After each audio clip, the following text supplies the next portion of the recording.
Isso me leva, Fabíola, a perguntar ao Felipe, que é um especialista nessa matéria, se ele acha que o fato de a sociedade brasileira se revelar mais conservadora do que se supunha, se esse conservadorismo pode ser ainda um sentimento envergonhado, que leva o eleitor, eventualmente, a declarar, numa sondagem eleitoral, uma posição diferente da que ele vai adotar na urna. Pode acontecer isso? Você acha que pode haver esse fenômeno do eleitor envergonhado, que não diz exatamente o que fará na urna ao pesquisador?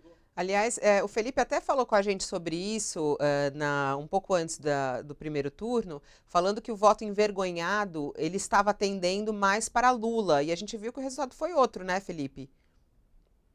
Na época, Fabíola, eu até, né, expliquei isso em público, né?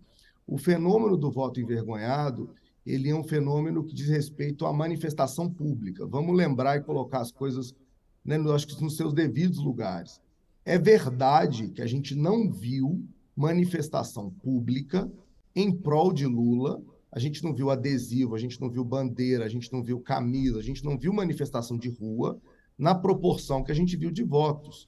Quer dizer, desculpa, a tese que estava sendo defendida ao longo de toda a eleição é de que o Datapovo é que ia acertar. Não é verdade, o Datapovo não deu os 60%, o resultado da urna não foi 60% na direção do presidente, como o Datapovo indicaria.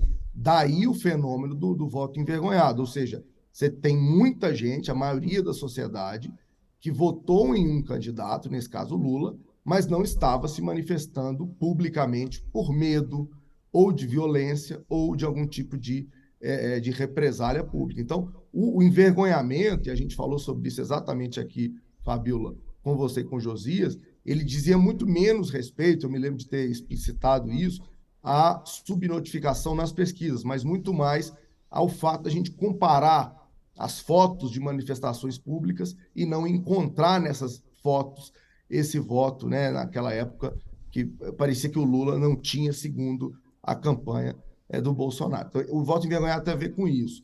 Josias, eu interpreto esse crescimento final de Bolsonaro como fruto de dois movimentos que foram significativos. No caso do Estado de São Paulo, eu vou lembrar, o Rodrigo Garcia é um candidato sem padrinho.